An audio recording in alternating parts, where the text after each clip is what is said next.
Thank you so much for staying with us here on iBrand Daybreak. And as we focus on education this morning, universities in Nigeria are facing a severe staff crisis as hundreds of teachers, lecturers leave to seek greener pastures in foreign countries, despite a high number of retirements at the universities. The Academic Staff Union of Universities, ASU, has stated that the Japa syndrome, which led to many of lecturers leaving the country in search of greener pastures in foreign lands, has now led to a shortage of staff in universities across the country.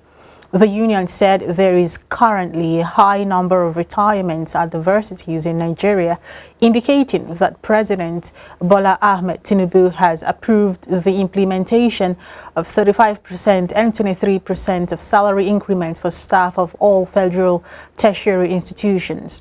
However, this seems to have come late, as recent media reports indicate that about 50% of lecturers have resigned from the various universities, while more are reportedly preparing to leave. University lecturers who bear the brunt of the exit of their colleagues are also worried by the impact of this on their workload and academic standards. To further have this conversation with us is Hassan Taiwo Soweto. He is an educational rights activist. Thank you so much for joining us, Hassan. Yeah, thanks for having me. Good morning. All right, ASU has raised an alarm over increased resignations in the universities. We have also seen what the problems and challenges are. I also have personal experience with, people I am acquainted to who are lecturers, who most recently have actually left the country, moving to countries like South Africa, Kenya, even moving to Europe.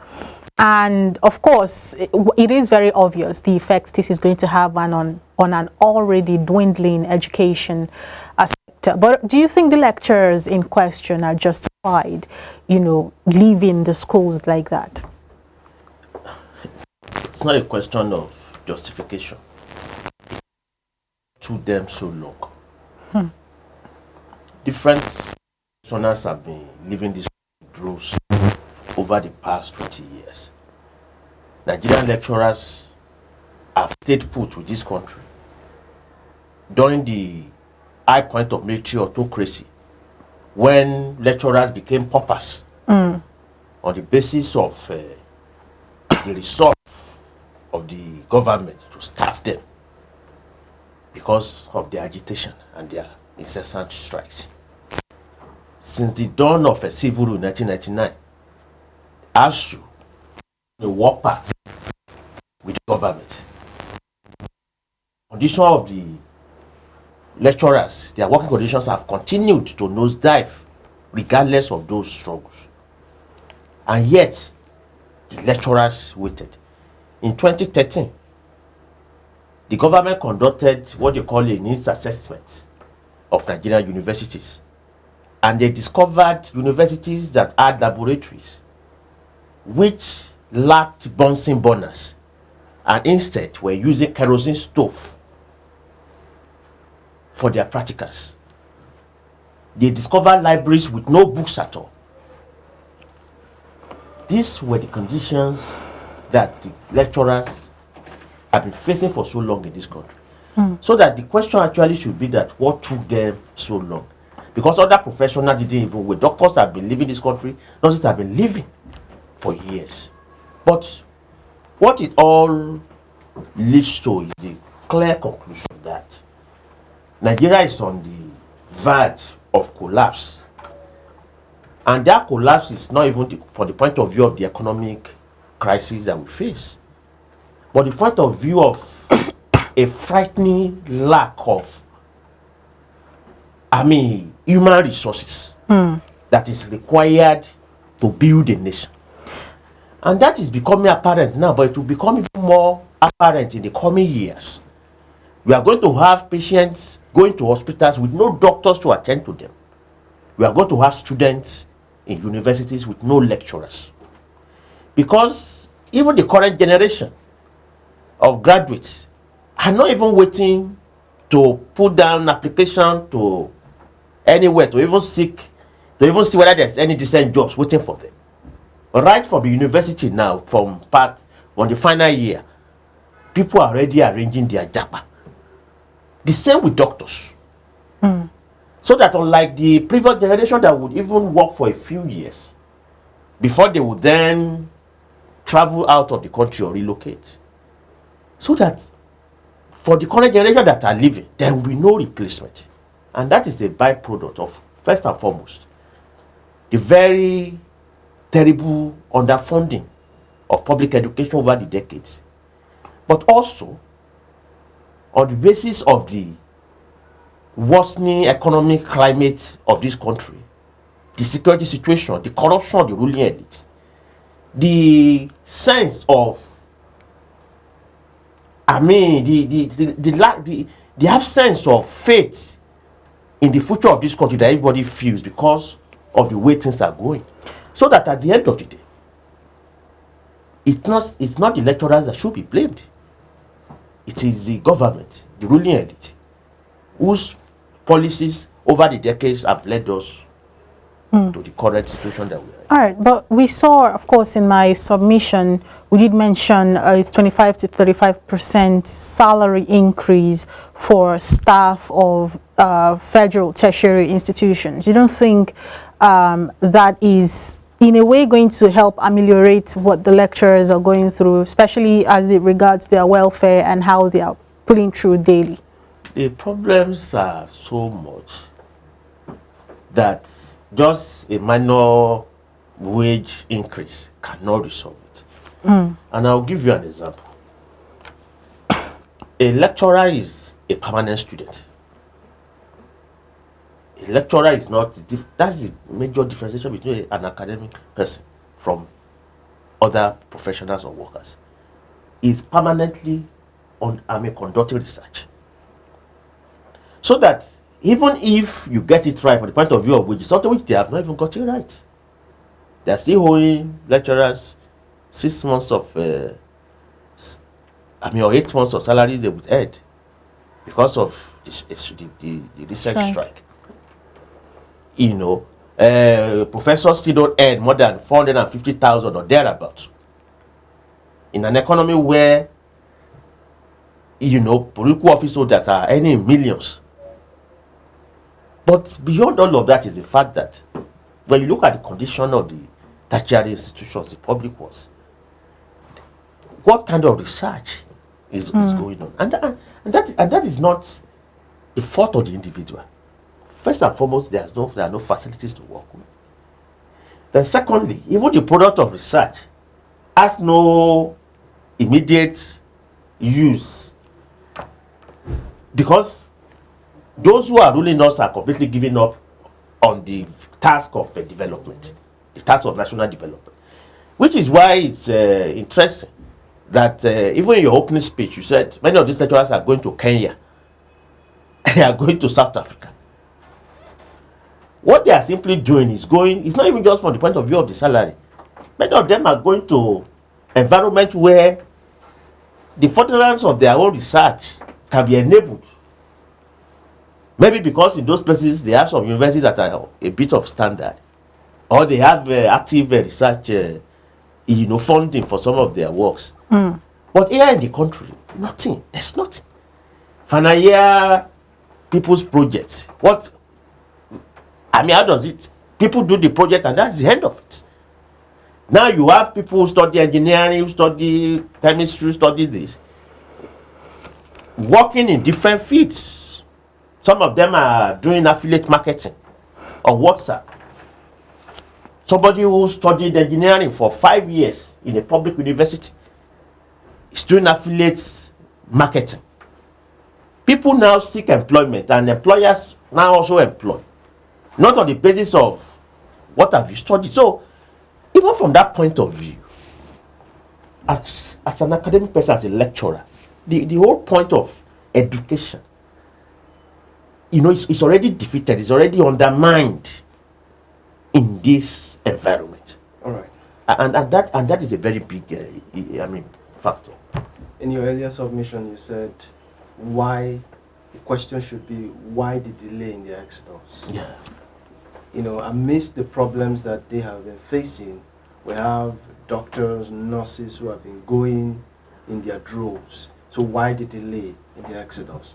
So in your own view, what could be the reason why this group of professionals have decided to delay in their exodus towards countries where, as you said, perhaps they could get some level of funding in their research work, if not in any way a holistic improvement in their salary welfare? It's because of ASU.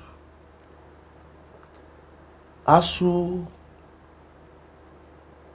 is one of the best unions in this country today, for the simple reason, for a very simple reason. Because it has a wholesome ideology. And that ideology creates a sense of commitment, even at individual level of the lecturers. ASU is not just fighting for the salaries and wages, and allowances of its members. It's also fighting to defend the university system. So in that sense, there is a commitment. And that's why I've demonstrated that when it struggles, it does not leave anyone behind, even when there's victimization. So how come the situation has still been So- deteriorating? So what has happened therefore is that over the years, many ASU members have forged a relationship with the vision of that union. Something which could also mean that some of them, even when they have better opportunities elsewhere, feels that they are staying put is a revolutionary act to continue to demonstrate that Nigeria's university system is worth fighting for, it's worth defending. I think for me, that ideology of the union is a big factor in why most of the lecturers have stayed up to now. But now, why is the exodus now more apparent today? It's also because when you look at the situation of things, this country continues to defy every measure to salvage it. For those who have gone through the past 20, 30 years fighting to salvage this country, I mean, they have gone through the very terrible period of military autocracy. And now you have had civil rule for more than 20 years. If you remember the struggle for civil rule, something which ASU lecturers also played a very big part in, it felt like the magic word that once it's achieved, every other thing will be resolved. But now it's 23 years of civil rule. I think that for a layer of those who have fought for so long in the different usually ASU, there is a feeling that, well, maybe nothing else can be done. But there's also a new layer that have also been coming to the university system in the last 10 years.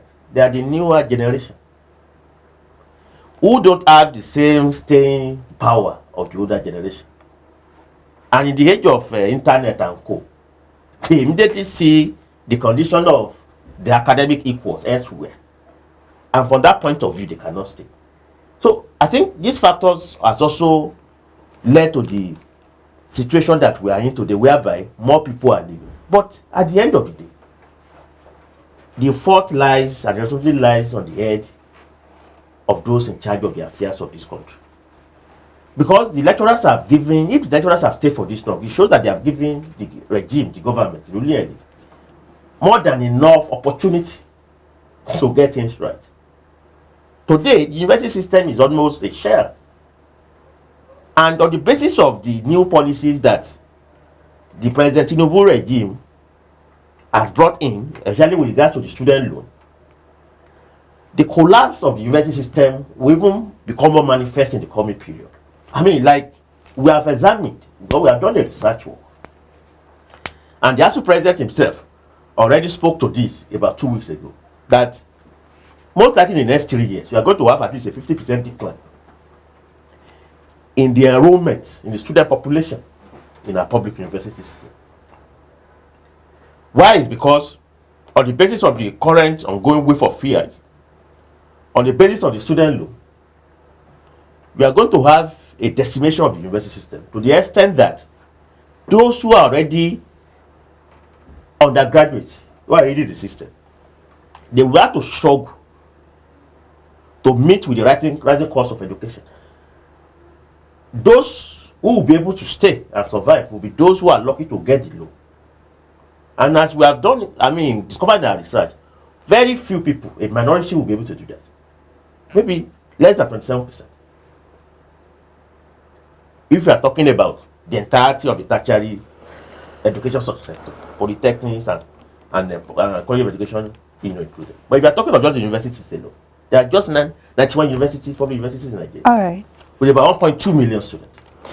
Less than 10% of those will be able to get the loan. So, in that situation, what you are going to be facing in the university system is a complete decimation of the population, with many people dropping out. Very few will be able to enroll. And for any lecturer also who looks at these statistics, the next thing is, I have to leave. All right. Because of want of time, our time is almost spent. But since you have delved into the conversation of the student loan, because there's no way it wouldn't have been a part of this conversation, because it's like the major burning conversation right now in Nigeria as far as the tertiary education system is concerned.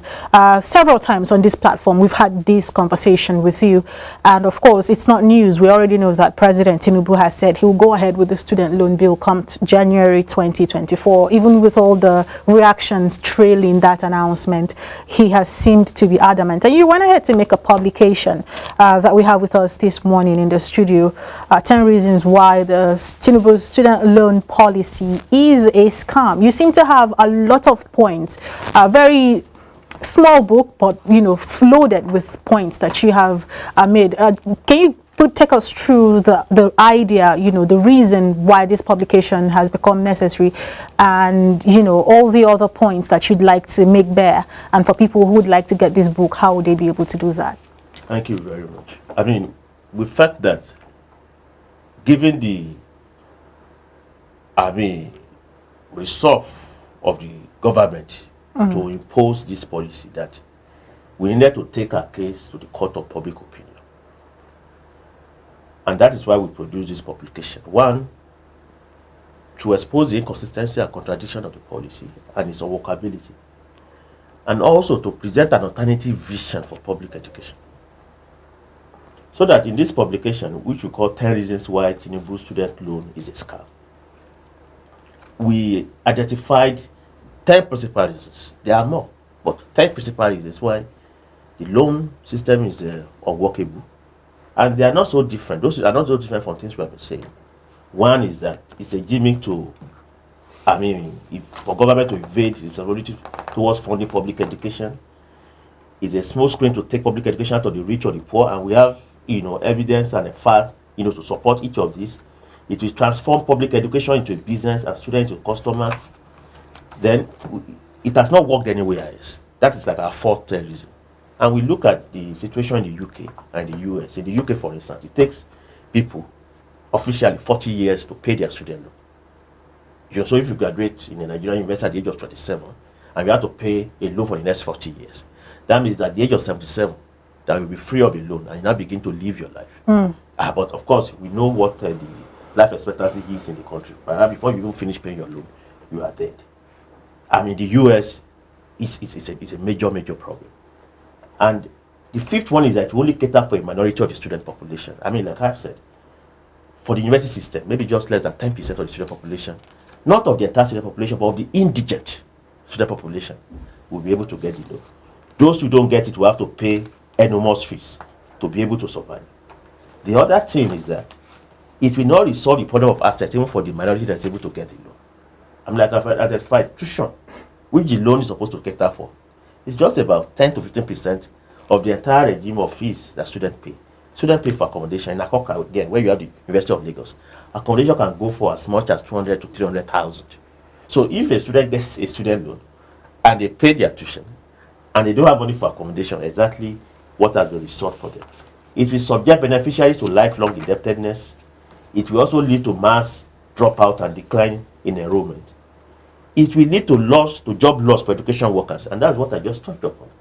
If enrollment collapses, that means that the lecturers in the current university system in Nigeria, their jobs will be up for taking. They will be restructured, and that means job loss for them. Then the last one, which is the 10th reason, is that it is based on false assumption that Nigeria is too poor to fund public education. And we went on to identify where money is in this country. We called it alternative funding options for public education, because we think that if the government really wants to push the argument that it has no money, then the state must be very convincing that you truly don't have money. But then we then identified that this government can save on an annual basis 8 billion just by refusing to appropriate 6.9 billion and 1.5 billion separately to buy vehicles for the presidency and the office of the first lady in the 2024 budget. We will be saving 8 billion for that, for the university system. We will save 14 billion, if you don't renovate the residencies of the president and the vice president. And we went on and on, because I don't want to delay us. And we realized that Nigeria could actually save, in this coming year, 1.7 trillion. And that is being conservative, because we have not talked about, the crude oil, barrels of crude oil that are stolen every day. Even the revenue that comes from Nigerian customs. In this country, is in millions. In fact, potentially Nigeria can save not less than 3 trillion on an annual basis. But let's even leave it at 1.7 trillion. This money, if it's taken into the public university system, it can do a lot. In 2013, ASU was asking the government to put in 1.1 trillion on its spread over a 6-year period, in order to begin to address the very terrible infrastructural gap. So you can then imagine 1.7 trillion every year pumped into the public university system as an intervention fund away from the budgetary allocation. What it can do in terms of innovating classrooms, in terms of building lecture theaters, in terms of innovating our laboratories and things. And we think that with this kind of money, there's no need for a student loan, which would put students in a condition with indebtedness. There's actually resources that can fund public education. But why are they not going to do this? It is because what we are asking them to do in order to save money to public education is to cut their own profligacy, to cut their own comfort, to cut that part of Nigeria's commonwealth that they used to take care of themselves. And that is why ultimately, Nigerians have to understand that the policy of the President Tinubu regime on education is an ideological policy. That policy is not born out of a real commitment to the position of public education. It's an ideological stance, because the government believe that university education ought to be for those who are rich or can afford it. And that's why we are calling on all Nigerian students, but also education workers, to stand up and begin to organize, to begin to fight the coming period. We are going to have symposium, we are even going to call a national summit next year. We want to win the battle of ideas first and foremost. Get Nigerian students and parents to understand that it doesn't have to be like this. We don't have to take credit in order to go to school. They never took it in the 70s. They went to school free. The current generation does not have to go through that experience. Nigeria's resources, if well managed, if the economy is publicly owned, nationalized under democratic workers' control, and on the basis of a socialist plan, Nigeria can have more than enough resources, not just to fund public education, but to fund all other basic amenities, for the betterment of the country. All right. Thank you so much, Hassan Taiwo, for coming on the show today. We really appreciate your time. And of course, because it's about to be a very interesting period of time as long as the education sector is concerned in Nigeria. Would definitely love to have you again to further this conversation. iBrand Daybreak. When we return, we'll bring you more interesting conversations. Don't go anywhere. Stay with us.